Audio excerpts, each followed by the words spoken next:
제가 캐나다 토론토에 갔을 때 그곳에서 직업이 유치원 선생님으로부터 대단히 흥미로운 이야기를 들었습니다. 토론토에 살고 있는 유치원 아이들에게 풍경 그림을 그리게 하면 대부분의 아이들의 그림 속에 산이 없다는 것입니다. 자기가 근무하는 유치원 아이들뿐만 아니라 토론토에 살고 있는 거의 모든 아이들의 풍경 그림에는 산이 없다고 했습니다. 그 이유가 무엇이겠습니까? 흥미롭지 않습니까? 토론토가 주도인 캐나다의 온타리오 주는 동서 길이가 1000km, 남북의 길이가 1000km, 면적이 우리 남한 땅 9배나 됩니다. 그런데 그 광활한 땅에 산이 하나도 없습니다. 자동차를 타고 1000km를 달려가도 우리가 말하는 구릉이나 언덕, 야트막한 구릉이나 언덕은 나와도 100m, 200m 우리가 말하는 산은 단 한 개도 나타나지 않습니다. 따라서 토론토에서 태어난 어린아이들 가운데에 부모를 따라서 캐나다 다른 지방 산 있는 지역을 여행하거나 혹은 외국에 가서 산을 본 적이 없는 아이들에게 자연을 그리라고 하면 들판, 강, 호수밖에 없는 것입니다. 이것은 우리로 하여금 대단히 중요한 사실을 깨닫게 해줍니다. 사람은 무엇이든지 자기가 인식한 것만 어떤 형태로든 표현해낼 수 있다는 것입니다.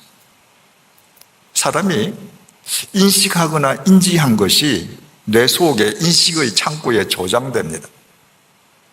저장되어 있던 것 중에서 필요에 따라서 어떤 형태로 표현되고 표출되는 것입니다. 내가 인식해 본 적도 없는 것, 단 한 번도 인지해 본 적이 없는 것, 그래서 내 뇌 속의 인식의 창고에 인풋, 저장된 적이 없는 것은 표현되어 나올 리가 없습니다. 어느 나라에서나 예술가들은 존중을 받습니다. 예술가들이 존중받는 이유는 어느 나라나 다 공통적으로 똑같습니다. 그들이 지니고 있는 남다른 독창력과 창작력 때문입니다. 그들의 독창력과 창작력은 정말 존경스럽습니다. 그런데 아무리 세계적으로 유명한 대문호라 할지라도 모티브가 없으면 소설을 쓰지 못합니다. 신문 기사에서 조그마한 사건 기사를 하나 보았다든가 어느 선술집에서 술을 먹는데 옆 테이블에서 이야기하는 사람들의 이야기를 들었다든가 뭔가 모티브가 있을 때 그 조그만 모티브를 토대로 해서 대하소설이 나오고 감동적인 시가 나오는 겁니다. 아무 모티브 없는데 위대한 소설가의 머리에서 그냥 소설 이야기가 나온다. 있을 수 없습니다. 화가도 똑같습니다. 세계적으로 아무리 뛰어난 화가라 할지라도 인물화를 그릴 때 모델이 없으면 인물화를 그리지 못합니다.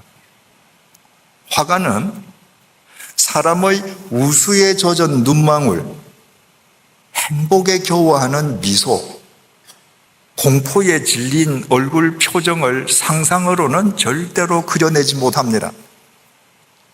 우수에 젖은 눈망울을 가진 한 여인을 보았을 때 그 눈망울을 캔버스에 그려낼 수 있습니다. 공포에 질린 사람의 얼굴을 보았을 때 그 얼굴을 그릴 수 있는 것입니다. 행복에 겨워하는 미소를 짓는 사람의 얼굴을 한 번도 본 적이 없는 사람이 행복에 겨운 미소는 이럴 것이야 표현해낼 수 없습니다. 이처럼 대문호도 위대한 화가도 어떤 모티브나 모델이 있어서 그가 인식한 것을 토대로 해서 예술 작품을 만들어낸다고 하는 것을 알고 나면 우리가 존경해 마지 않는 예술가들의 독창력과 창작력이라고 하는 것은 자신이 본 것의 변형력, 적용력, 모방력, 확장력일 뿐 창조력은 아니라는 사실을 알게 됩니다. 다 예술가들은 뭔가 본 것, 인식한 것을 변형하고 적용하고 확장하는 거거든요. 그에 반해서 창조력은 무에서 유를 만들어내는 겁니다. 그런데 화가가 모델이 없으면 인물을 못 그리는 거예요. 그들에게는 창조력은 없는 것입니다. 소설가 똑같습니다. 그들에게 있는 독창력과 창작력이 우리는 감히 넘볼 수 없기 때문에 우리가 그들을 위대한 문호로 존중하고 존경할 뿐 그들이 가진 능력이 창조력이 아니라는 사실은 알게 됩니다. 여러분 유럽 여행을 하신 분은 잘 아시겠습니다만은 유럽에 가면 곳곳에 2000년도 더 전에 옛날 그리스 도시국가 시대 때부터 만들어진 신상들이 절비하게 세워져 있습니다. 어떻게 2000년 전에 사람이 손으로 이렇게 신상을 만들었을까? 다 당대의 예술가들이 만든 것이죠. 그냥 살아 있습니다. 아니, 살아있는 사람보다 여자는 더 예쁘고 남자는 더 멋져요. 정말 그 당대의 예술가들은 뛰어난 사람들입니다. 그런데 그 신상들이 아무리 뛰어나 보인다 할지라도 그 신상들에 대해서 성경은 이렇게 이야기합니다. 시편 115편 4절에서 7절입니다. 그들의 우상들은 은과 금이요 사람이 손으로 만든 것이라 입이 있어도 말하지 못하며 눈이 있어도 보지 못하며 귀가 있어도 듣지 못하며 코가 있어도 냄새 맡지 못하며 손이 있어도 만지지 못하며 발이 있어도 걷지 못하며 목구멍이 있어도 작은 소리조차 내지 못하느니라. 여러분 옛날 그리스에 위대한 예술가가 있었습니다. 그 예술가가 이제 의뢰를 받고 신상을 만듭니다. 그 신상의 얼굴에 눈을 붙여줘요. 왜 눈을 붙여줍니까? 자기가 세상을 볼 수 있거든요. 자기가 세상을 아예 처음부터 눈이 자기 얼굴에 없어서 세상을 볼 수 없는 사람이라면 신상을 만들 수도 없겠지만 신상을 만들어도 눈을 붙여주지 못할 겁니다. 이 예술가는 이렇게 염원하면서 신상의 얼굴에 눈을 붙여주는 겁니다. 신이시여, 내가 당신 얼굴에 눈을 붙여드립니다. 내가 어디에 있든지 내가 붙여드리는 이 눈으로 나를 굽어 살펴주소서. 귀를 붙여줘요. 신이시여, 내가 작은 소리로 신음하는 소리로 기도해도 이 귀로 내 기도를 들어주소서. 입을 붙여줘요. 내가 당신 앞에 기도할 때마다 당신이 이 입을 열어서 나에게 응답해 주소서. 그렇게 만든 예술작품 신상은 사람하고 똑같습니다. 그런데 그 신상은 못 봅니다. 눈이 있는데 못 봐요. 귀가 있는데 듣지 못합니다. 입이 있는데 말하지 못해요. 왜 사람하고 똑같이 생겼는데 왜 보지 못하고 듣지 못하고 말하지 못합니까? 그 신상을 말한 사람은 말하고 보고 들어달라고 그 신상을 만들었는데 왜 못 보고 말 못하는 거예요? 그 신상을 만든 사람이 사람하고 똑같이, 아니 사람보다 더 멋지게 그 신상을 만든 그 능력은 위대한 창작력과 독창력일 뿐 창조력이 아닌 겁니다. 그러니까 그가 만든 신상이 아무리 사람처럼 보여도 그저 돌덩이거나 나무덩이에 불과한 겁니다. 볼 수 없어요. 그 예술가가 그 나무덩어리, 그 금속 덩어리로 하여금 자기를 보게 만들 창조력은 없는 것입니다. 여러분 혹시 기억하시는 분이 계시는지 모르겠습니다만은 프랑스 파리에 있는 루브르 박물관에 가면 중앙 건물 1층 복도, 1층 전시실 제일 맞은편에 2층으로 올라가는 계단이 있습니다. 그 2층으로 올라가는 계단 한가운데에 스포트라이트를 받으면서 얼굴 없는 여신상이 있습니다. 그러니까 루브르 박물관에서 누구든지 1층을 보고 2층으로 가려면 그쪽으로 얼굴을 돌려야 되는데 그냥 스포트라이트를 받으면서 신상이 그냥 한눈에 들어옵니다. 덩어리에 날개가 달려있고 발굴할 때 얼굴이 없었기 때문에 얼굴만 없고 여신상인데 그 스포트라이트 받은 여신이 마치 하늘로 비상하는 것 같은 그런 모습입니다. 얼마나 잘 만들었는지. 가까이 가서 보면 그 여신상 아래에 이렇게 쓰여 있습니다. 사모드라게의 니케. 사모드라게라는 에게 바다 섬에서 발굴해낸 니케. 니케는 헬라어로 승리의 여신이라는 말입니다. 이 니케라는 헬라어가 로마 신화에 가면 빅토리아가 됩니다. 그리고 영어로 바뀌어지면 나이키예요. 우리가 신고 있는 운동화가 그 니케입니다. 승리의 여신 지금 신을 신고 우리 다니는 거예요. 그런데 그 사모드라게 섬에서 발굴해낸 니케, 당시에 여신상이 니케가 여러 군데 있었거든요. 그런데 루브르 박물관에 있는 그 니케는 사모드라게 섬에서 발굴한 니케라고 사모드라게의 니케라고 이름이 붙여져 있는데 바로 그 니케가 사모드라게에서 발굴되었기 때문에 2000년 전에 바울도 지금은 루브르 박물관에 전시되어 있는 그 니케를 보았습니다. 바울이 2차 전도 여행을 할 때 드로아에 도착했을 때입니다. 그날 밤에 에게해 건너편에 마게도니아 사람의 환상이 보였습니다. 바다를 건너와서 우리를 좀 도와달라는 거예요. 그래서 바울이 그것이 성령의 뜻이라고 지시라고 믿고 그 다음 날 배를 타고 마게도니아, 오늘날 그리스의 발칸 반도로 넘어가서 2000년 기독교 역사상 최초로 유럽에 발을 딛습니다. 그 장면을 증거하는 사도행전 16장 11절이 이렇게 밝히고 있습니다. 우리가 드로아에서 배로 떠나 사모드라게로 직행하여 이튿날 네아폴리로 가고, 바울이 드로아에서 배를 탔는데 바울이 탄 배가 사모드라게에 가서 하룻밤 정박을 했습니다. 그리고 아침이 되어서 다시 배를 타고 네아폴리 발칸 반도로 갔습니다.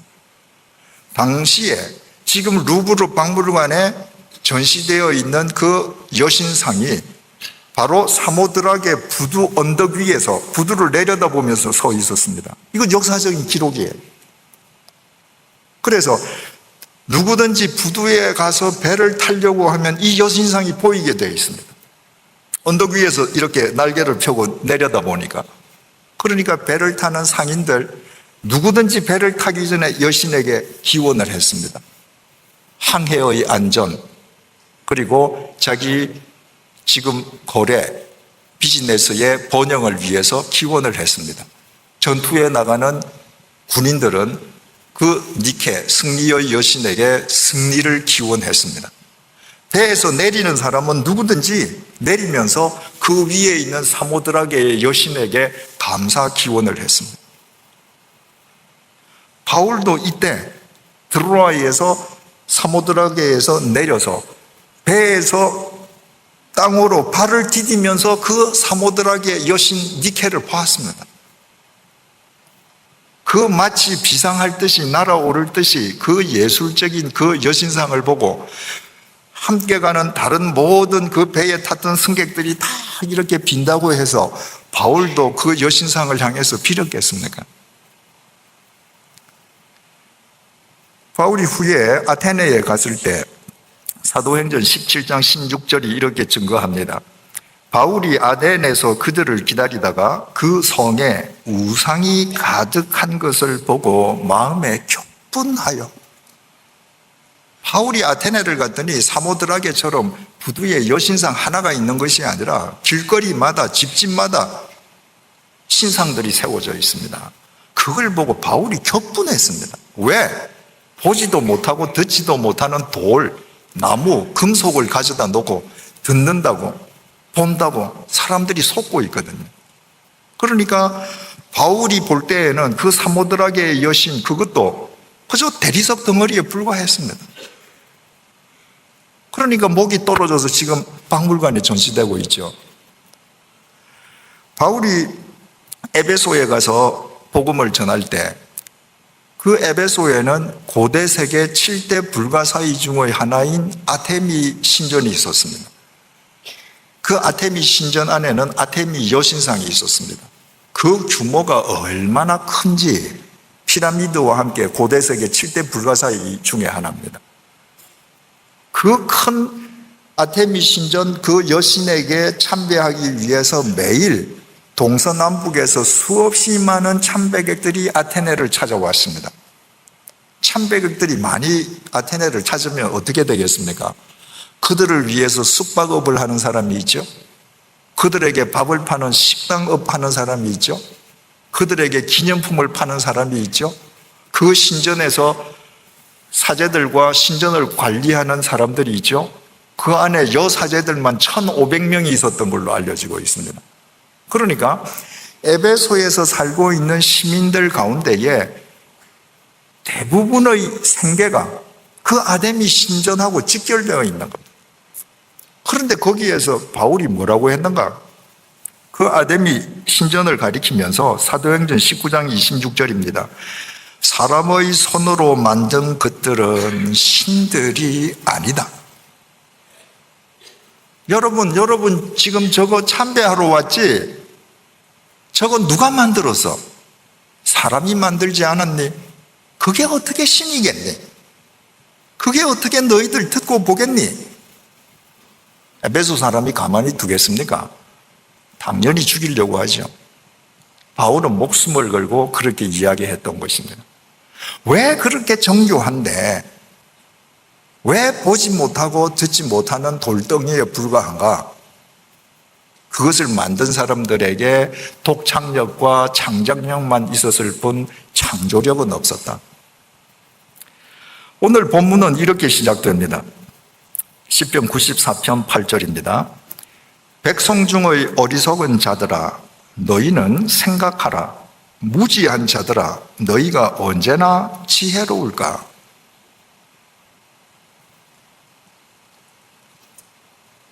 백성들 중에 무지한 사람들이 있는 거예요. 백성들 중에 무지한 사람들아 너희가 언제 지혜로울래? 자, 여기에 무지가 있습니다. 여기 지혜가 있습니다. 무지한 너희들이 언제 지혜로울래? 그 분기점이 뭔가? 너희는 생각하라. 여러분들이 아무리 학력이 깊어도 여러분이 아무리 지성인이라도 생각하는 그리스도인이 되지 않으면 하나님 앞에서 여러분들은 지혜로운 그리스도인으로 살 수 없습니다. 신앙의 성숙은 생각하는 것으로부터 시작합니다. 너희들 한번 생각해 보아라. 히브리어 동사 be는 그저 건성으로 아니면 스쳐 지나가듯이 한번 생각해 봐. 그게 아닙니다. 너희들 숙고해 봐라. 깊이 생각해 봐라. 사색해 봐라. 여러분, 우리가 말씀을 공부하는 것, 큐티를 하는 것 전부 생각하는 그리스도인으로 살기 위함입니다. 바울이 로마서 8장 18절을 통해서 이렇게 말하지 않았습니까?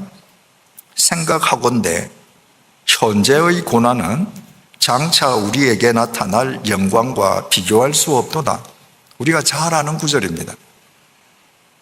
여러분, 이 짧은 한 구절 속에서 여러분들께서는 어떤 단어가 가장 중요하다고 생각하십니까? 저는 생각하건대입니다. 내가 지금 현재 고난을 당하고 있습니다. 내가 아파요. 고통스럽습니다. 매일매일 눈 뜨는 것이 두렵습니다. 그러나 이것을 발판으로 내게 다가올 미래의 날들은 오늘 내가 당하는 고통과는 비교할 수 없는 영광의 날들이 될 것이다. 이거 어떻게 알아요? 생각하는 사람만 압니다. 주께서 나를 위해서 십자가에 못 박혀서 제물이 되어 돌아가셨는데 주께서 나를 골리시려고 나를 지금 이 아픔 속에 몰아 넣으셨을까? 주님께서 나를 버리셨기 때문에 내가 지금 이 끝이 보이지 않는 고난의 터널을 통과해야 되는가? 아니다. 그분이 나를 위해서 십자가의 제물이 되기까지 돌아가신 분이시라면 이 과정을 통해서 내게 불필요한 모든 건축을 다 빼어내게 하시고 영적으로 더 강건한 사람이 되게끔 하시기 위해서 지금 나를 빚고 계신다. 생각해보면 답이 나오는 거예요.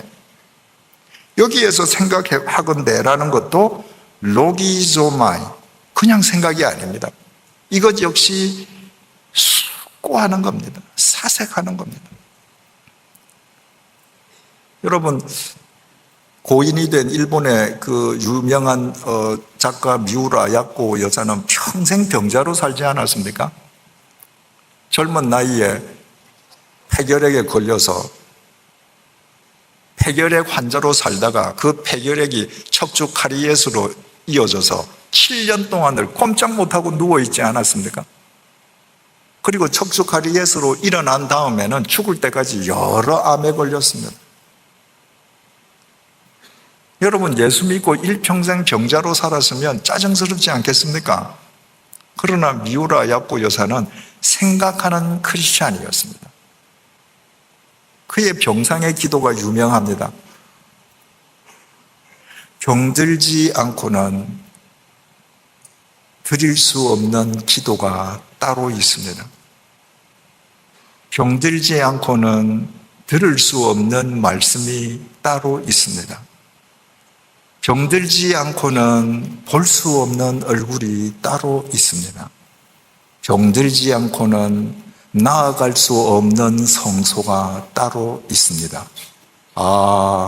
나는 병들지 않고는 인간이 될 수조차 없었습니다.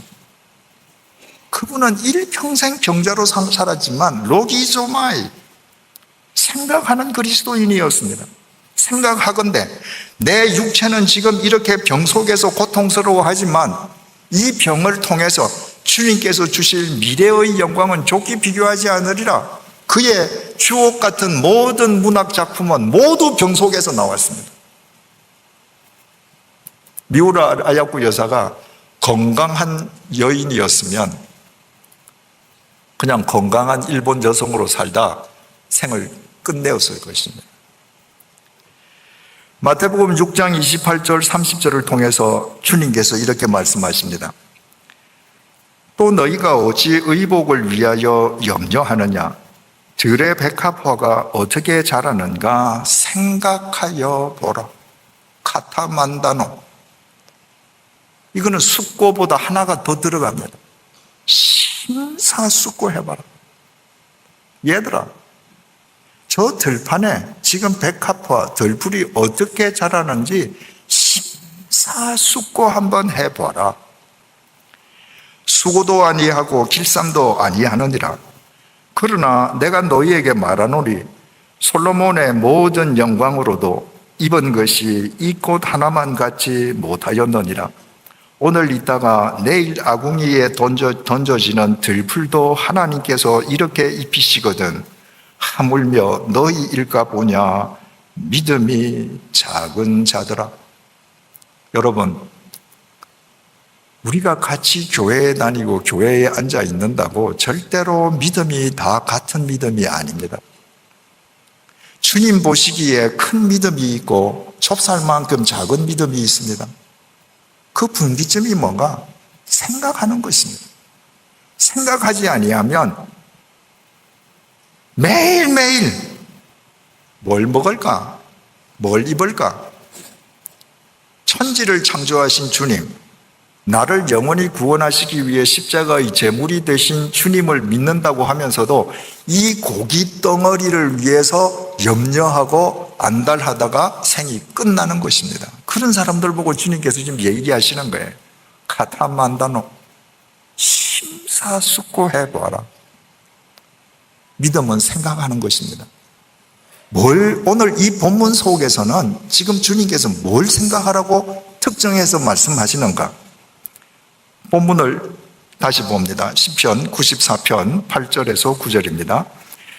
백성 중에 어리석은 자들아, 너희는 생각하라. 무지한 자들아, 너희가 언제나 지혜로울까? 귀를 지으시니가 듣지 아니하시랴. 눈을 만드시니가 보지 아니하시랴.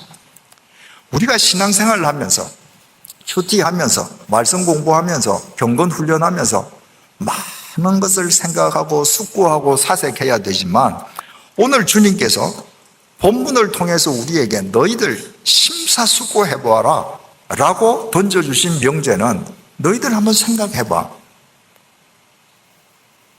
너희 눈을 지어주신 내가, 너희들에게 눈을 지어준 내가 너희들 못 보겠니? 너희들에게 귀를 만들어준 내가 너희들 못 듣겠니? 생각해 보라는 겁니다. 자, 아까 예술가 얘기를 했습니다. 예술가들이 만드는 신상은 정말 기가 막힙니다. 살아 있습니다. 그런데 그들이 염원을 담아서 신상을 만들었는데 신상은 보지 못하고 듣지 못하는 돌조각, 나무조각, 쇠붙이에 불과합니다. 왜? 예술가는 독창력과 창작력만 지녔을 뿐 창조력이 없었습니다. 태초에 하나님께서 인간을 창조하실 때에는 모든 것이 혼돈하고 공허합니다. 아무것도 없습니다. 예술가처럼 하나님께서 모델로 삼을 대상이 없었습니다. 옛날 그리스의 예술가들이 여신상을 만든다고 하면 그 시대에 정말 아름다운 여인을 지금 앉혀놓고 그 여인을 모델 삼아 여신상을 만드는 거거든요. 우람한 근육의 남신상을 만든다면 당대에 우람한 근육을 가진 전사, 남자를 한 명 세워놓고 보고 지금 신상을 조각하는 겁니다. 근데 하나님께서 인간을 창조하실 때에는 모델이 없었습니다. 지금 하나님은 무에서 유를 만드셔야 해요. 그래서 아무것도 창조하시지 않고 하나님께서는 당신의 형상대로 인간을 빚으셨습니다. 진흙으로 인간을 빚으시고 눈을 만들어 주십니다. 너희들 이 눈으로 나를 보거라. 나도 네 눈속을 들여다볼게. 우리 서로 이 눈으로 소통하고 사랑하자. 귀를 붙여주십니다. 내 음성에 귀 기울이며 살아라. 입을 붙여주십니다. 이 입으로 나에게 말하거라. 내가 언제나 들어주마. 어떻게 하나님께서 인간에게 눈을 붙여주시고 귀를 붙여주시고 입을 붙여주십니까? 하나님께서 보실 수 있는 분이시기 때문입니다. 하나님께서 들으실 수 있기 때문입니다. 하나님께서 말씀하실 수 있기 때문에 여기까지는 예술가가 신상을 만드는 것과 똑같습니다. 그 다음이 다릅니다. 하나님께서 인간을 그렇게 다 빚으시고 그 인간의 코에 생기를 후 불어넣어 주셨습니다. 그 순간에 흙이었던 인간이 진짜 보는 겁니다. 진짜 듣는 거예요. 진짜 말하는 겁니다. 이게 어떻게 가능해졌습니까? 하나님의 능력은 창작력과 독창력이 아니라 창조력이기 때문입니다. 그래서 진흙을 빚어서 당신을 보게 하시고 말하게 하시고 걷게 하시고 움직이게 하신 것입니다. 그래서 우리는 지금 이렇게 봅니다. 듣습니다. 우리는 흔히 우리가 보는 것을 절대시합니다. 내가 봤단 말이야. 내가 그 사람 그렇게 말하는 거 들었단 말이야.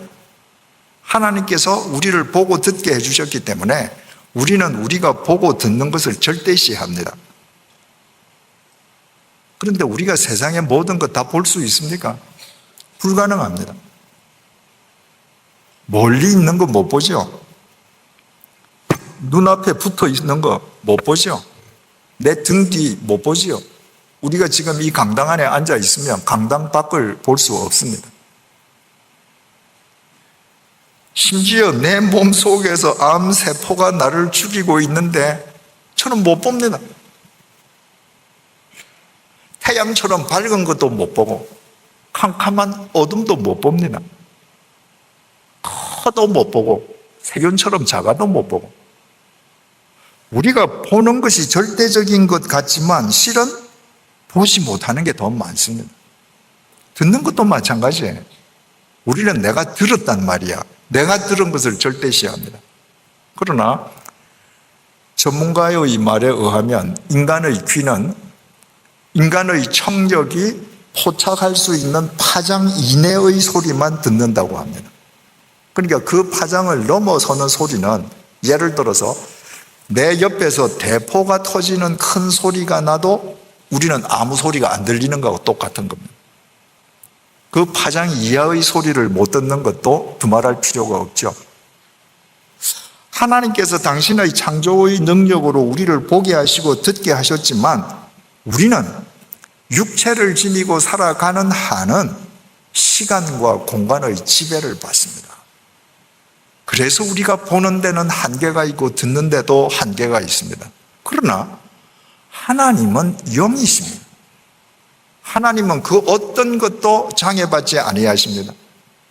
그러므로 내가 어디에 있어도 어제도 말씀드린 것처럼 하나님께서는 우리 한 사람 한 사람을 개별적으로 보고 계시고 듣고 계십니다. 이것을 아는 사람만 바른 섬김의 사람으로 살아갈 수 있습니다. 내가 어디에 있든지 아무도 보지 않는 곳에 있어도 나를 보게 하신 그분이 지금 나를 보고 계신다. 그분의 눈을 의식하는 사람만 그분을 위해서 봉사할 수 있습니다. 그러지 않고는 모든 인간의 섬김은 자기를 위한 섬김, 자기 과실을 위한 섬김으로 끝나버립니다. 하나님께서 우리에게 눈을 주시고 우리에게 눈을 주셨기 때문에 보고 계시고 듣고 계시는 그 신뢰, 정말 아무도 보지 않게 이름도 없이 빛도 없이 섬기는 자를 하나님께서 어떻게 보고 어떻게 그를 높이시는지 그 신뢰를 우리가 성경 안드레를 통해서 한번 함께 생각해 보고자 합니다. 먼저 요한복음 1장 35절에서 42절을 한번 내용을 같이 보겠습니다. 35절입니다. 요한복음 1장 35절입니다. 또 이튿날 요한이 자기 제자 중 두 사람과 함께 섰다가, 여기에서 요한은 예수님의 제자 요한이 아니라 요단강에서 세례를 베풀던 세례자 요한을 의미합니다. 어느 날 세례자 요한이 자기 제자 두 명하고 지금 서 있다, 이 말입니다. 36절입니다. 예수께서 거니심을 보고 말하되 보라, 하나님의 어린 양이로다. 세례자 요한이 두 제자하고 서 있는데 마침 멀찍이 예수님께서 지나가시는 모습이 보였습니다. 그래서 세례 요한이 두 제자에게 얘들아, 저분이 하나님의 어린 양이시다 라고 말했습니다. 하나님의 어린 양이라는 표현은 메시아를 가리키는 유태인식 표현이었습니다. 저분이 바로 메시아, 우리를 구원하러 이 땅에 오신 그리스도시다, 지금 이 말이에요. 37절입니다. 두 제자가 그의 말을 듣고 예수를 따르거늘, 세례자 요한의 두 제자가 스승이 저분이 메시아시다 라는 말을 듣고 두 제자가 그 즉시로 메시아이신 예수님을 따라가기 시작했습니다.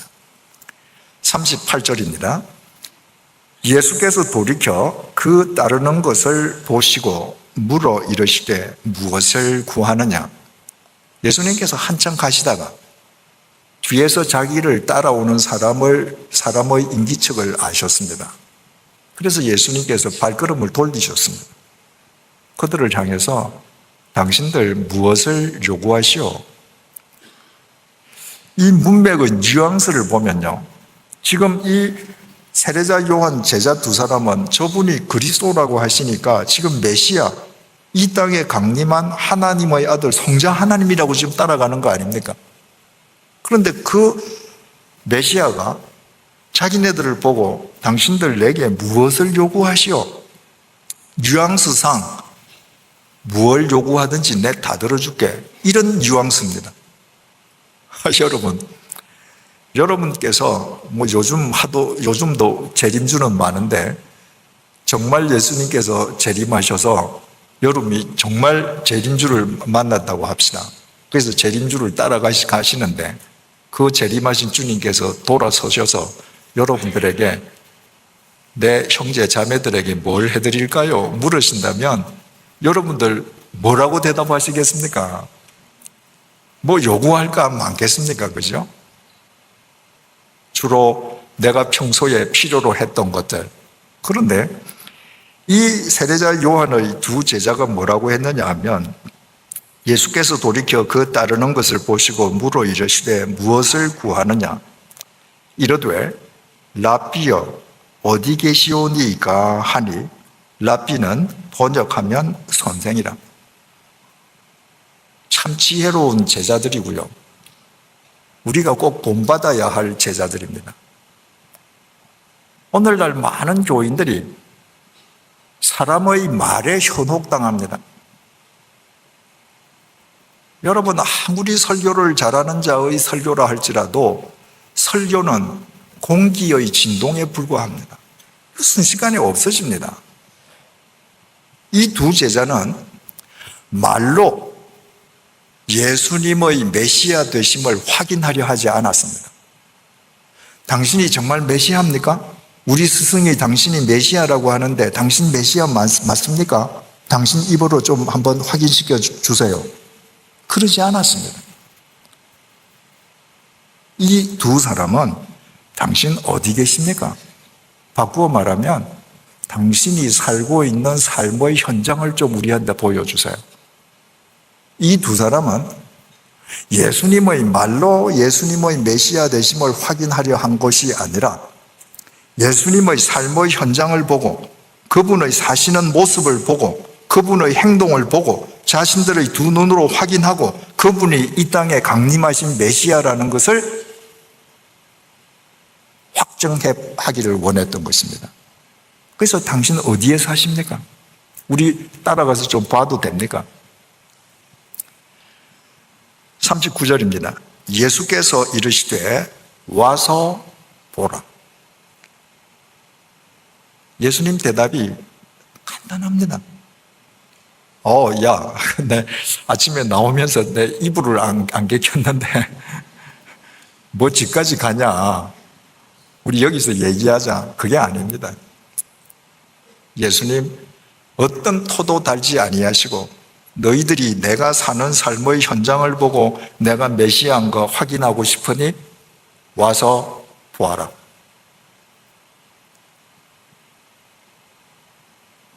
여러분, 한때 교회 성장론이 한국 교회를 휩쓸고 있을 때 한국 교회에서 와보라, 옛날 성경은 이 번역이 와보라라고 되어 있었죠. 와보라가 한국 교회의 단골 표어였습니다. 전도 표어죠. 그때의 와보라는 예배당에 국한되어 있습니다. 우리 교회 한번 가보자. 우리 목사님 설교 한번 들어보자. 우리 교회 성가대 찬양 한번 들어봐라. 우리 교회 성경 공부에 한번 참석해 보아라. 예배당에 와서 보라는 거예요. 예수님께서는 랍비여, 당신이 정말 메시아시라면 당신의 삶의 터전을 우리가 볼 수 있습니까? 그럴 때 예수님께서 그래 가자, 예루살렘 성전에 가자. 그들을 예루살렘 성전에 데려가시지 않았습니다. 와봐라. 내가 어떻게 사는지 내 삶의 현장을 봐라. 내 삶의 현장을 보고 내가 메시아라는 거 너희들 눈으로 확인해라. 우리는 오늘날 와 보아라의 대상을 예배당이 아니라 우리 삶의 현장, 일터로 확장시켜야 합니다. 당신이 목사입니까? 당신이 장로입니까?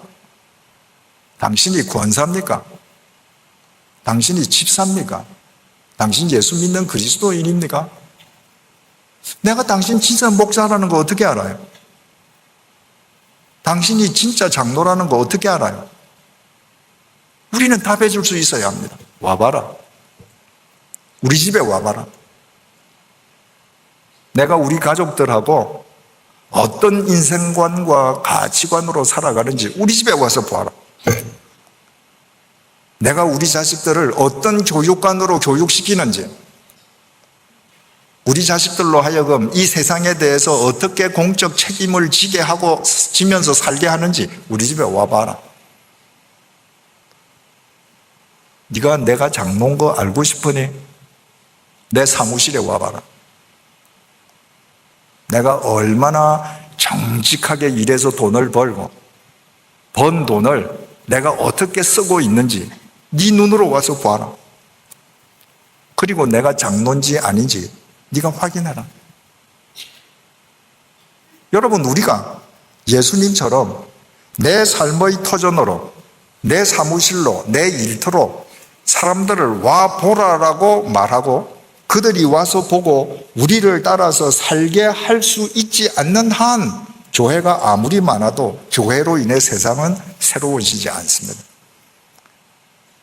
그리스도인의 집은, 그리스도인의 일터는 투명한 유리가 끼워져 있는 진열장이어야 합니다. 누구든지 들여다볼 수 있어야 합니다. 와봐라. 예수님께서 와봐라. 주저없이 말씀하셨습니다. 39절 다시 읽습니다. 예수께서 이르시되 와서 보라. 그러므로 그들이 가서 계신 데를 보고 그날 함께 고하니 때가 10시쯤 되었더라. 아침에 이들이 예수님의 삶의 현장에 갔습니다. 그리고 10시, 지금 시간으로 오후 4시까지 예수님께서 어떻게 사시는지, 그 삶의 현장에서 예수님께 질문했을 때 예수님께서 어떻게 답변하시는지 세세하게 자기들의 눈으로 다 확인했습니다. 40절입니다. 요한의 말을 듣고 예수를 따르는 두 사람 중의 하나는 시몬 베드로의 형제 안드레라. 바로 이 예수님의 삶의 터전까지 따라갔던 두 사람 중의 한 사람이 그 유명한 베드로의 형제 안드레라는 것입니다. 41절 42절입니다. 그가 먼저 자기의 형제 시몬을 찾아 말하되 우리가 메시아를 만났다 하고, 메시아는 번역하면 그리스도라. 안드레가 그날 오후 4시까지 온종일 예수님의 삶의 현장에서 예수님의 메시아 되심을 확인하는 즉시 가장 먼저 한 일이 집으로 뛰어간 겁니다. 그리고 자기 형제 시몬이 베드로죠. 자기 형제를 찾아서 우리가 메시아를 만났다. 이미 메시아시라는 것을 확인한 겁니다. 확인이 끝났습니다. 그러고 가서 자기 형제 베드로에게 이거 봐, 나 메시아 만났어. 왜 그래요? 자랑하려고? 42절, 데리고 예수께로 오니 예수께서 보시고 이르시되 내가 요한의 아들 시몬이니 장차 게바라 하리라 하시니라. 게바는 번역하면 베드로라. 안드레가 가장 먼저 한 일이 베드로에게 가서 내가 메시아 만났어. 유대인이라면 모두 메시아를 열망하고 있었거든요. 그리고는 자기 형제의 손을 잡고 예수님에게로 인도해 갔습니다. 메시아를 만나고 안드레가 가장 먼저 한 일은 형제를 메시아 앞으로 데리고 가는 거였습니다. 여러분, 이게 쉽겠습니까? 여러분, 우리라면 어떻게 하겠습니까? 내 스승이 저분이 메시아시라고 선포했습니다. 내가 믿는 스승이에요. 그 스승의 말을 듣고 그분을 따라갔습니다. 그리고 그분의 삶의 터전에서 그분이 메시아라는 것을 내 눈으로 확인했습니다. 우리라면, 아니 저라면 제일 먼저 제 자신부터 생각할 겁니다. 예수님 옷자락 붙잡고 주님, 제 지금부터 주님 따르겠습니다. 저 버리지 마시고 끝까지 저를 사용해 주십시오. 이 안드레는 메시아를 만나자마자 가장 먼저 생각한 것이 자기 형제였습니다. 그 형제가 어떤 형제입니까, 여러분? 예수님께서는 단 한 번도 베드로를 수제자라고 말한 적이 없는데 세상 사람들은 베드로를 수제자라고 부르지 않습니까? 왜 그럽니까? 성경을 우리가 가만히 읽어보면 베드로가 제일 열정적인 인간이거든요. 안 끼는 데가 없습니다. 베드로만 있으면 다른 사람들은 다 죽습니다. 안드레는 그 베드로하고 형제입니다. 그동안 살아오면서 베드로 때문에 자기는 늘 치이는 삶을 살았을 겁니다. 자기 혼자 예수님 따라가면 내가 예수님 1번 타자 제자로 내가 빛을 볼 수 있습니다. 내가 세상에서 제일 잘 아는 내 형제, 누구보다도 앞장서고 자기가 우두머리 하려고 그러고 모든 일에 다 간섭해야 되는 베드로 데려가면 자기는 치이는 거 압니다. 그거 알면서 베드로 데리고 갔습니다. 여러분, 이 안드레가 만약에 자기 형제를 생각하고 자기 형제를 데리고 가지 않았더라면 성경을 통해서 우리가 만날 수 있는 베드로, 예수님 제자 베드로는 이 세상에 존재하지 않습니다. 제가 예전에 주님의 교회 목회할 때 그때 함께 신앙생활 하시던 분이 저하고 연배가 비슷한데 어느 날 성경 공부하면서 지난 얘기들을 나누다가 그분이 군대 얘기를 했습니다. 군에 있을 때 그분은 예수 믿는 분이 아니었습니다. 주님의 교회에 발을 들여놓을 때까지 그분은 단 한 번도 예수 예자도 생각해 본 적이 없는 분이십니다. 근데 군에 있을 때 그분이 근무하던 부대 사령관이 예수를 믿는 분이어서 부활절, 성탄절 이런 그 교회 절기가 되면 사령관이 예수 믿는 사병들은 훈련을 면해줬대요. 그리고는 교회에서 무슨 잔치가 있으면 교회 가도록 허락을 해줬답니다. 그래서 이제 그 절기가 되면 예수 믿는 사람 나와. 그럼 자기도 나간 거예요. 훈련 안 받으려고. 그랬더니 조교가 테스트 하는 거예요. 이 진짜 예수 믿는 사람인지 가짜인지. 그리고 이 사람 차례가 되니까 조교가 너 진짜 맞아? 그래서 저 진짜 맞아요. 그랬더니 예수 제자 이름 하나 대봐. 그래서 자신 있게 베드로 이랬대요. 보세요. 예수 안 믿는 사람도 베드로 다 알죠? 예수 믿는 사람도 그 베드로를 인도한 사람이 안드레라는 사실은 모릅니다. 안드레 때문에 베드로가 존재할 수 있었습니다. 두 번째 케이스, 우리 성경에 보면 예수님께서 이 땅에 계시는 그 공생의 3년 기간 동안에 수많은 이적을 베푸셨습니다. 그런데 그 예수님께서 베푸신 이적이 사복음서에 모두 다 기록되어 있지 않습니다. 어떤 이적은 마태복음에는 기록되어 있는데 나머지 세 복음서는 빠져 있고, 어떤 이적은 누가복음, 요한복음에는 기록되어 있는데 마가, 마태는 빠져 있고, 이런 식입니다. 예수님께서 3년 계시면서 베푸셨던 많은 이적 가운데에 사복음서에 다 기록되어 있는 이적은 오병이어 이적이 유일합니다. 그만큼 오병이어 이적이 중요하고 예수 믿는 사람들에게 던져주는 메시지가 크기 때문이겠죠. 그 오병이어는 이렇게 시작됩니다. 예수님께서 어느 날 빈들, 베세다 빈들에 가셨을 때 예수님께서 그 빈들에 나타나셨다는 소문이 삽시간에 퍼졌습니다. 그랬더니 원근 각처 사방에서 사람들이 모여들었습니다. 나중에 사람을 세니까 그 자리에 있었던 사람이 남자 가장만 5,000명 아니었습니까? 그러니까 그 남자가 아이 한 명이나 아내나 한 명씩만 대동하고 왔다면 10,000명이 모인 겁니다. 엄청난 인파입니다. 근데 그들이 계속 예수님 앞에 가서 나 여기 아픈데 좀 고쳐주세요. 줄을 이어서 합니다.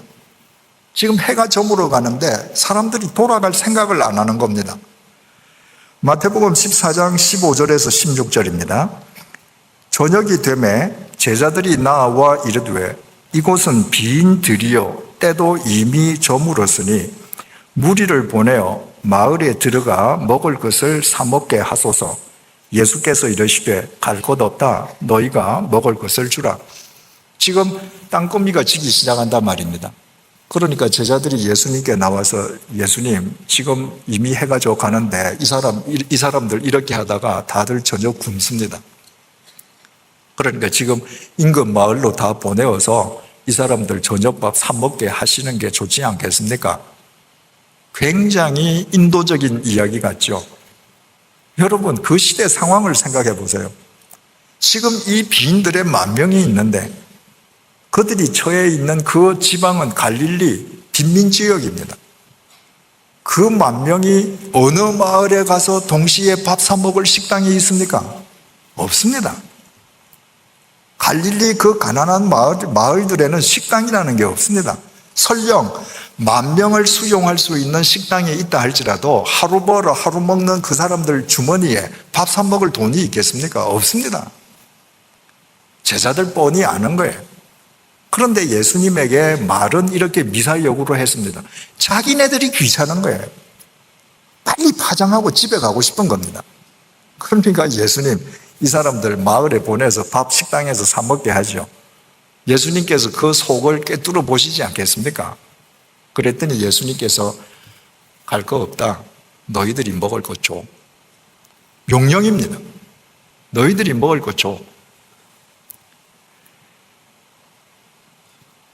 요한복음 6장 7절입니다. 빌립이 대답하되 각 사람으로 조금씩 받게 할지라도 200데나리오 너희 떡이 부족하리이다. 이 다음 사례에서도 보시겠습니다만은 예수님의 제자 중에서 빌립이 참 계산이 빨랐던 사람 같습니다. 예수님께서 너희들이 줘라. 그러니까 너희들이 어디 가서 사다가 이 사람 줘라. 이제 그 말로 빌립이 알아듣고 하는 그 금방 머리를 계산한 겁니다. 이 많은 사람들에게 빵을 조금씩만 줘도 200데나리온도 부족할 거다. 여러분 아시잖아요. 한 데나리온은 근로자 한 사람의 하루분 임금 아닙니까? 근데 빌립이 왜 300데나리온도 아니고 200데나리온도 아니고 200데나리온이라 했겠습니까? 유대인들은 안식일을 포함해서 유월절, 초막절, 무슨 절기가 많고 일하지 않는 날이 많습니다.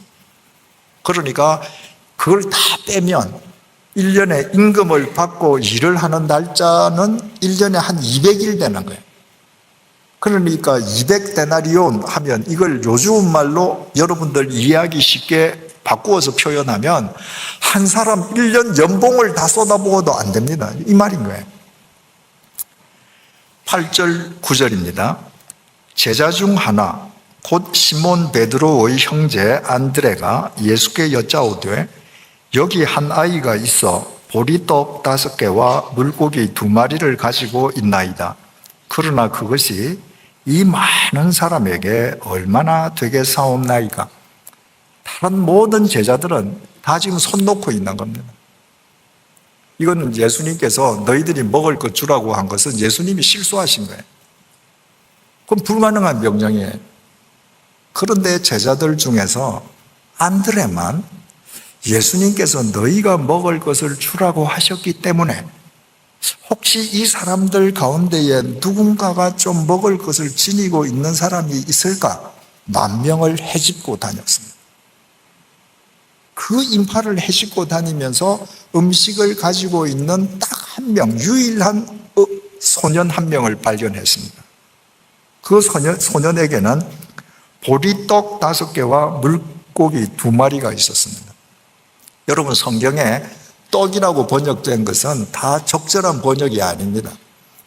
우리나라에서 떡은 주식이 아니고 간식 아닙니까? 성경에서 떡이라고 번역된 헬라어 아르토스는 다 빵입니다. 지금 다 주식인 거예요. 예수님께서 최후의 만찬 때에 떡을 가지사 하늘을 우러러 축사하시고 떡이 아닙니다. 빵이에요. 주식으로 하신 겁니다. 그러니까 이 어린아이가 보리빵 5개와 물고기 2마리를 가지고 있는데 안드레가 봐도 이거 참 한심한 거예요. 그래서 예수님에게 가져는 오면서 주님, 이게 이 사람들 사이에서 제가 찾을 수 있는 음식 모두인데 이 조그만 음식이 도대체 이 많은 사람들에게 무슨 소용이 있겠습니까? 자기도 소용이 없다고 생각되지만 빌립과는 달리 안드레는 순종하고 찾아왔습니다. 요즘도 그런지 모르겠습니다만은 예전에 통합교단, 우리 교단 주일 공과에 이 오병이어 이 과에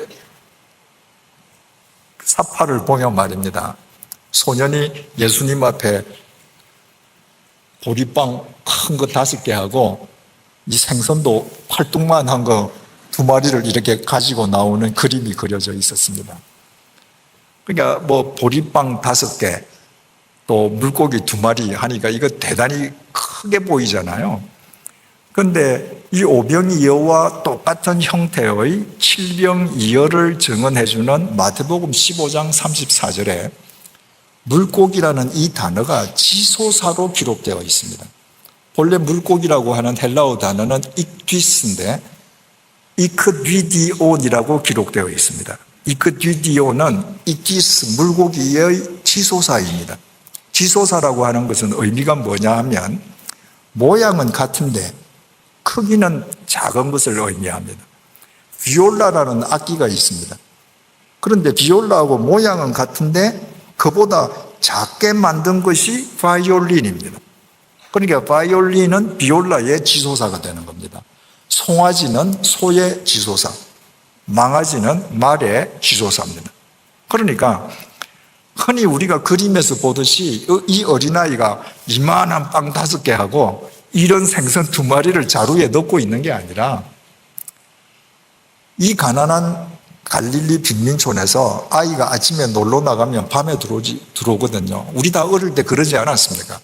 아침에 나가면 밤중에 집에 들어가고 하지 않았습니까? 그러니까 이 아이가 낮 동안에 배고플 때 먹으라고 엄마가 보리빵 5조각하고 물고기 2토막 작게 싸준 겁니다. 그걸 안드레가 찾아낸 겁니다.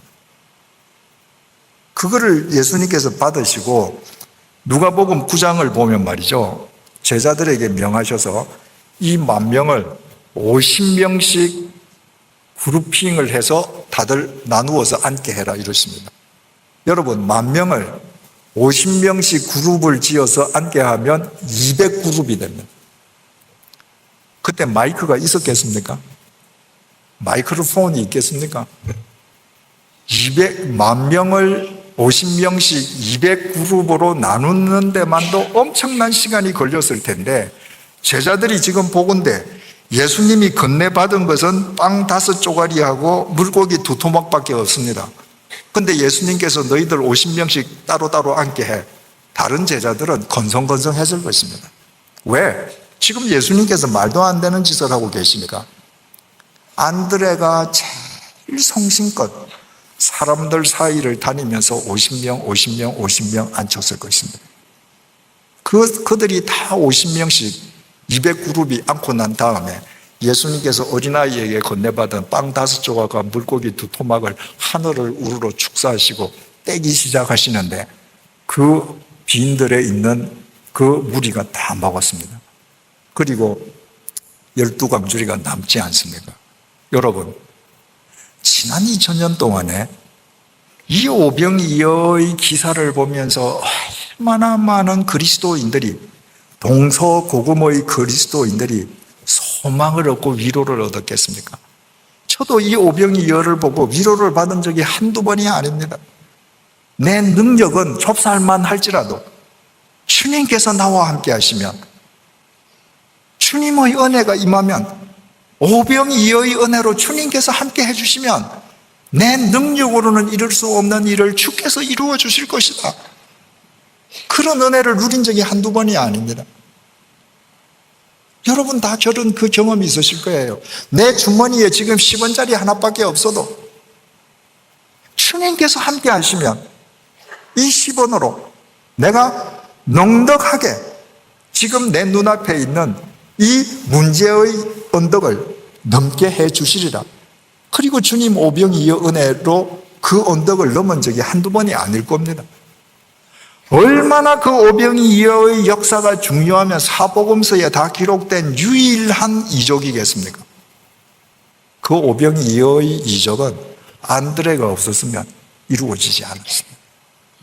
안드레가 없었더라면 우리가 오병이어를 전해주는 복음서를 통해서 우리가 시기에 찼을 때, 절망에 찼을 때 주님의 위로를, 소망을 우리는 얻지 못했을 것입니다. 그 중요한 오병이어가 안드레로 인해서 이루어졌는데, 안드레로 인해서 그 오병이어가 이루어졌다는 것을 알고 감사하는 그리스도인들은 많지 않습니다. 세 번째 사례입니다. 요한복음 12장 20절에서 22절입니다. 20절에서 21절. 명절에 예배하러 올라온 사람 중에 헬라인 몇이 있는데 그들이 갈릴리 베세다 사람 빌립에게 가서 청하여 이르되 선생이여 우리가 예수를 배우고자 하나이다 하니, 절기를 맞아서 많은 사람들이 예루살렘 성전을 찾아서 예루살렘으로 몰려오는데 그들 중에 헬라인 몇 명이, 헬라인 이방인이죠, 그들이 예루살렘으로 와서 예수를 만나기를 원했습니다. 이방인이지만 그들이 예수님이 메시아 되심을 알고 예수님을 직접 만나 뵙고 말씀을 듣기를 원했던 것입니다. 그런데 예수님을 만날 길이 없기 때문에 제자 중에 한 사람을 찾아가서 청탁을 넣었는데 누구를 찾아갔는가? 빌립을 찾아갔습니다. 그러니까 계산이 빠른 빌립은 평소에 청탁도 많이 받아준 것 같습니다. 이 빌립이 머리가 잘 돌고 계산이 빠르지 않습니까? 유대인들은 이방인들을 인간으로 보지 않지 않았습니까? 짐승보다도 못한 존재로 봤습니다. 그 탈무드에 보면 이런 대화가 나옵니다. 랍비에게 유대인이 묻습니다. 짐승보다도 못한 저 이방인들을 왜 하나님께서 이 땅에 살게 하시나요? 랍비 대답이 이렇습니다. 지옥의 땔감으로 사용하시려고. 그러니까 이방인들은 인간이 아니고 지옥의 땔감이니까 그 이방인들하고 교제하거나 만나거나 한 공간에 앉거나 같이 음식을 나누면 이건 출교의 이유가 되지 않습니까? 지금 이 이방인들이 빌립을 찾아와서 예수님 좀 만나게 해달라고 청탁을 넣었는데 빌립이 머리가 확 돌아갔어. 머리가 도는 거예요. 지금 계산이 되는 겁니다. 이 사람들을 예수님에게 데리고 갔을 때 이 지옥의 땔감을 왜 데리고 왔느냐고 예수님이 호통을 치실런지 아니면 만나 주실런지 모르겠는 거예요. 만약에 이 이방인들을 데리고 예수님에게 갔을 때 예수님께로부터 칭찬받으리라고 생각했더라면 빌립이 자기가 앞장서서 갔을 겁니다. 그래서 머리 잘 돌아가는 빌립이 어떻게 했는가? 22절입니다. 빌립이 안드레에게 가서 말하고 야 안드레야, 저 지옥의 땔감들 왔는데 저 지옥의 땔감들이 주님을 좀 만나자 그러는데 네가 앞장서라. 이게 무슨 말입니까? 안드레는 욕을 먹어도 비난을 받아도 야단을 들어도 해야 될 일이면 하는 사람이었습니다. 빌립이 그거 아는 거예요. 그래서 네가 이 지옥의 땔감들 예수님 앞으로 좀 데리고 가라. 그리고 궁금하거든요. 결과가 어떻게 되는가. 빌립이 안드레에게 가서 말하고 안드레와 빌립이 예수께 가서 여쭈니 빌립은 안드레 앞장 세우고 지는 뒤따라갑니다.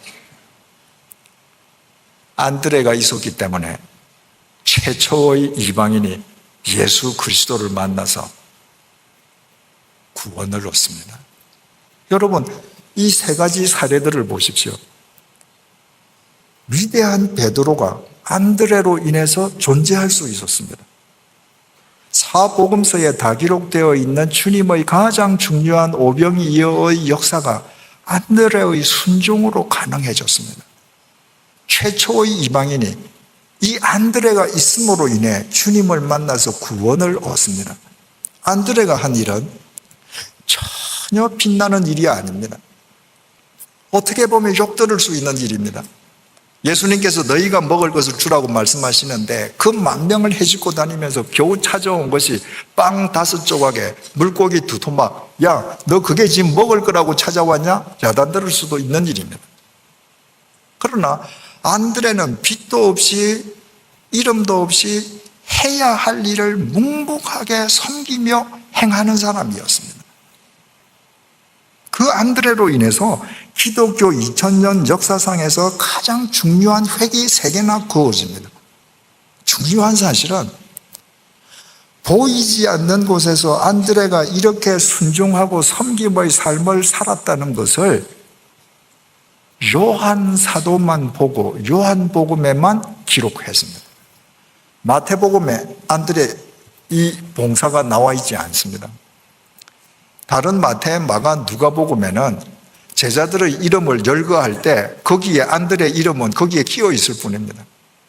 안드레가 이처럼 중요한 봉사를, 피도 나지 않는 봉사를 이렇게 행했다고 하는 것은 요한복음에만 기록되어 있습니다.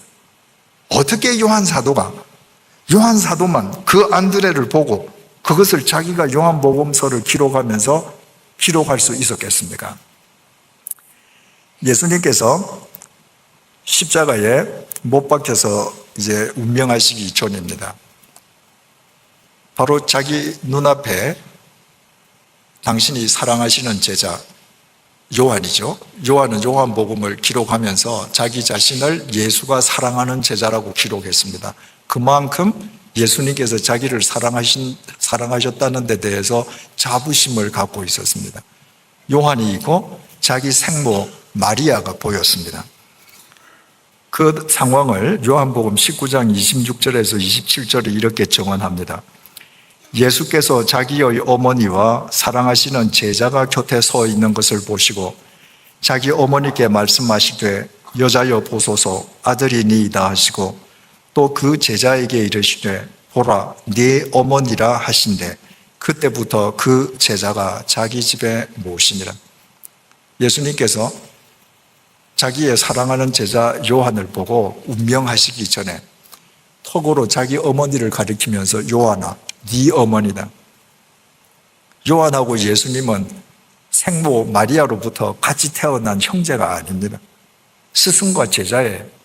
그런데 요한에게 요한아 네 어머니다. 요한은 그 말을 알아들었습니다. 아, 선생님이 당신의 생모를 나에게 맡기신다고 지금 유언을 하시는구나. 그날로부터 요한은 마리아를 자기 집에 모셨습니다. 전승에 의하면 이 이후로 마리아는 40년을 살았습니다. 요한이 20대에 예수님의 부르심을 받아서 3년 동안 예수님을 모시다가 예수님께서 부활 승천에 가셨으면 이제 30살이 가깝지 않습니까? 그런데 그 요한에게 예수님께서 주신 지상 최후의 명령이 뭔가? 너한테 내 어머니 부탁한다. 그것이 주님의 마지막 명령입니다. 그래서 이 요한은 40년 노인이 되기까지 자기에게 맡겨진 그 예수님의 생모 마리아 이 할머니에게 밥 해주고 그 옷 빨래해주고 그를 섬기는 것으로 자기 인생을 보내었습니다. 여러분 그 기간 동안에 같이 예수님 제자였던 다른 제자들은 지금 초대교회의 영웅이 됩니다. 가는 곳마다 우리 사도님하고 사람들이 무리를 지어 따릅니다. 근데 자기가 하는 일은 이 할머니 봉양하는 일입니다. 그 봉양하는 일로 40년의 세월이 흘러갑니다. 속상했겠죠. 때로는 그 일에서 벗어나고 싶을 때도 있었겠죠. 그러나 그렇게 하지 않았습니다. 왜? 주님의 명령이고 주님께서 보고 계심을 알았거든요. 바로 그 요한의 눈에 안드레가 보인 것입니다. 가장 굳은 일을 하는 요한이었기에 이름도 없이 빛도 없이 봉사하는 안드레가 보였던 것입니다. 아니, 더 정확하게 설명하면 안드레를 보고 듣고 계시는 하나님께서 안드레의 그 섬김과 봉사를 다 보시고 요한을 도구 삼아 그의 그 소리 없는 봉사를 당신의 말씀인 요한복음에 낱낱이 기록하신 것입니다. 오늘 본문을 다시 읽습니다. 백성 중에 어리석은 자들아, 너희는 생각하라. 무지한 자들아, 너희가 언제나 지혜로울까? 귀를 지으시니가 듣지 아니하시랴. 눈을 만드시니가 보지 아니하시랴. 여러분, 요한이, 안드레가 귀를 지으시니가 듣지 아니하시고 눈을 지으시니가 보지 아니하시겠냐? 그 하나님을 믿지 않았더라면 할머니 40년 동안 봉장하지 못하고 안드레가 자기가 치릴 것 뻔히 알면서 자기 그 형제 베드로를 주님 앞으로 인도해내지 못하고 오병이어 역사에 초석을 깔지 못하고 이방인을 주님 앞에 데리고 가지 못합니다. 오직 듣고 계시고 보고 계시는 주님에 대해서 깨어 있었기 때문에 그들이 진정한 섬김의 사람, 및 가족들이 될 수 있었던 것입니다. 요한복음 15장에 예수님께서 이렇게 말씀하시지 않습니까?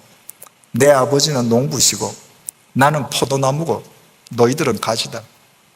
너희가 내 안에 있으면 열매를 많이 맺고 나를 떠나면 버리워져서 불살라질 것이다. 그 요한복음 15장을 흔히 교회론에 비유한다고 했습니다. 포도나무를 비롯해서 하나님이 만드신 모든 나무는 공통적인 원칙을 가지고 있습니다. 여기 나무 줄기가 있는데 그 나무 줄기에 가지가 나왔다고 하십시다. 첫 번째 가지가 나오죠. 그 다음에 두 번째 가지가 나옵니다. 두 번째 가지의 위치가 어디에 자리를 잡습니까? 첫 번째 가지 위입니까? 아래입니까? 첫 번째 가지 위로 올라갑니다. 세 번째 가지는 그 위입니다. 언제든지 나무는 가장 마지막 가지가 제일 윗자리를 차지합니다. 가장 오래된 가지는 보이지 않게 밑에서 밑가지로 그들을 다 또 받쳐줍니다. 그리스도인으로 섬긴다. 교회를 이루어 간다는 건 뭔가? 오래된 교인들, 내가 더 크다고 생각되는 교인들, 강한 교인들이 밑가지가 되는 것입니다. 그래서 누구든지 와서 윗가지로 마음껏 봉사하도록 보이지 않게 내가 받쳐주는 것입니다. 예수님께서 이 땅에 오셔서 제자들의 발을 씻겨주셨습니다. 내가 밑가지가 될 때 무릎을 꿇고 제자들의 발을 씻겨주신 그 주님께서 그 밑가지를 통해서 역사하십니다. 예수님께서 성자 하나님이신데 이 땅에 오셔서 당신을 제물 삼아서 우리의 죄값을 대신 치러주셨다고 하는 것 자체가 우리의 생명을 위한 밑가지가 되신 것입니다. 우리 모두가 안드레처럼 밑가지가 될 때 그때 주님께서 우리를 통해서 역사하시게 되는 것입니다. 그것은 단 하나, 눈을 지으신 이가 보고 계시고 귀를 지으신 이가 듣고 계심에 대해서 깨어 있을 때만 가능합니다. 주님께서 마태복음 6장 1절에서 4절을 통해 이렇게 말씀하셨습니다. 우리 잘 아는 구절입니다. 사람에게 보이려고 그들 앞에서 너희 의를 행하지 않도록 주의하라. 그리하지 아니하면 하늘에 계신 너희 아버지께 상을 받지 못하느니라. 그러므로 구제할 때에 외식하는 자가 사람에게서 영광을 받으려고 회당과 거리에서 하는 것 같이 나팔을 불지 말라. 진실로 너희에게 이르노니 그들은 자기 상을 이미 받았느니라. 너는 구제할 때에 오른손이 하는 것을 왼손이 모르게 하여 내 구제함을 은밀하게 하라. 은밀한 중에 보시는 너의 아버지께서 갚으시리라.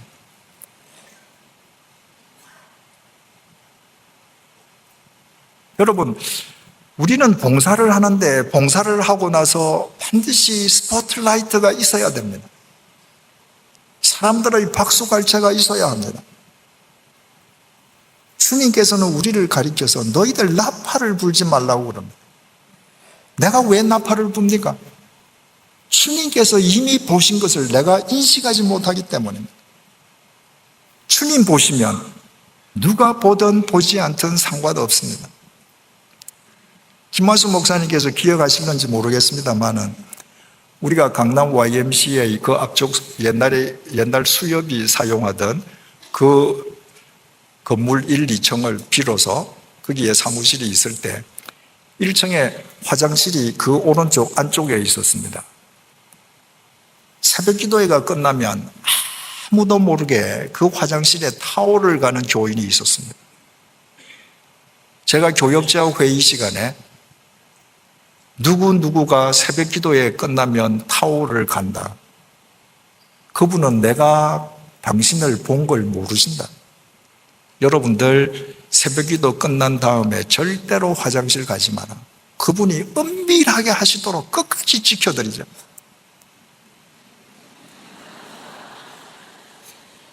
여러분, 예전에 주님의 교회가 이런 강당도 없고 YMCA 예식장 빌어서 예배드리고 정신여고 중강당 빌어서 예배를 드릴 때에 그때 많은 사람들이 주님의 교회를 들여다보고 많은 신학생들이 주님의 교회를 본받으려고 했던 이유가 뭐겠습니까? 사람을 의식하지 않고 주님만 생각하는 봉사자들이 교회를 이룰 때 성령께서 얼마나 아름답게 역사하는지를 그들이 눈으로 보고 확인했기 때문입니다. 바울이 2년 동안 가이사랴 감옥에 갇혀 있을 때입니다. 총독 벨릭스가 바울이라는 사람이 갇혀 있다는 것을 알고 그 바울을 불러냅니다. 그리고 이렇게 질문합니다. 너 뭐 그리스도 회사는데 그리스도 믿는 요체가 뭔지 나한테 간단하게 설명을 한번 해봐. 그랬더니 바울이 이렇게 대답합니다. 25절입니다. 사도행전 24장 25절입니다. 바울이 의와 절제와 장차 오는 심판을 강론하니. 바울이 세 단어를 대답했습니다. 예수 믿는 요체는 첫째 의, 둘째 절제, 셋째 심판입니다. 정확합니다. 이 세 단어가 기독교 신앙의 핵심입니다. 의, 성경에서 의는 하나님과 바른 관계를 맺는 거 아닙니까? 내가 예수 그리스도 안에서 의롭다 인정함을 받은 그리스도인으로 살아간다는 것은 하나님과 바른 관계 속에서 살아가는 겁니다. 하나님과 바른 관계를 유지하기 위해서는 절제할 걸 절제해야 됩니다. 우리말 절제라는 이 번역이 적절하지 않습니다. 우리말 절제라는 것은 좀 줄여하라는 거잖아요. 매일 술독에 빠져 있는 아들에게 엄마가 야, 너 술 좀 절제해. 그러면 끊으라는 얘기가 아니라 조금 줄여서 마시라는 얘기거든요. 그런데 헬라어 앙크라테이아는 절제가 아니라 칼로 무를 자르듯이 잘라버리라는 겁니다.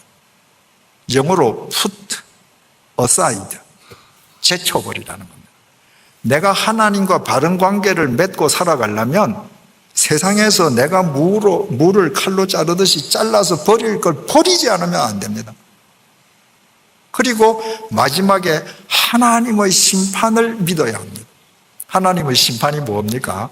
믿지 않는 자에게는 영원한 멸망이지만 믿는 자에게는 마태복음 25장 달란트 비유처럼 하나님의 샘하심입니다.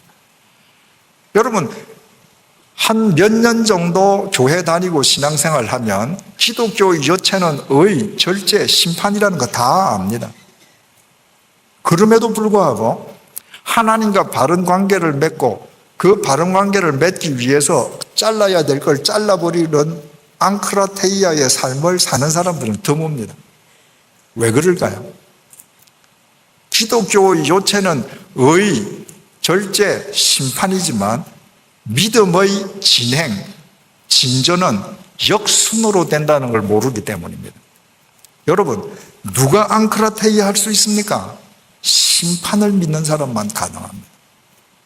이것은 학교에서 학생들이 시험 치는 경우와 똑같습니다. 제가 지금 선생이에요. 학생들에게 얘기합니다. 기말고사, 중간고사는 다 연초부터 그 날짜가 정해져 있는데 제가 갑자기 자, 여러분 다음 월요일 날 내가 시험 치르게 하겠습니다. 준비하셔요. 시험을 공포합니다. 선생님께서 시험 친다고 하는 그 말을 믿는 학생이거나 시험을 무겁게 받아들이는 학생은 그날부터 하고 싶은 전자게임 앙크라테이아 할 겁니다. 결과적으로 학생으로서 바른 관계를 스스로 세워갈 것입니다. 그러나 선생님이 다음 월요일 날 시험 친다고 했는데 설마 중간고사 되기도 전에 다음 월요일 날 시험 칠까? 선생 말을 믿지 않거나 시험 친다는 것은 의심하지 않아도 시험을 가볍게 여기는 학생, 시험 한번 버리면 어때? 그런 사람은 여전히 가서 자기 놀 거 다 놀고 먹고 싶은 거 다 먹고 시간 다 허비하면서 지낼 것입니다. 결과가 어떨 것인지는 뻔하죠. 여러분, 그리스도인이 앙크라테이아를 못하고 바른 섬김을 못하는 것은 제일 먼저 하나님의 심판을 믿지 못하기 때문입니다. 믿음은 하나님의 심판으로부터 시작합니다. 심판이 뭐예요? 눈을 지으신 이가 보지 못하겠느냐? 귀를 지으신 이가 듣지 못하겠느냐? 그겁니다.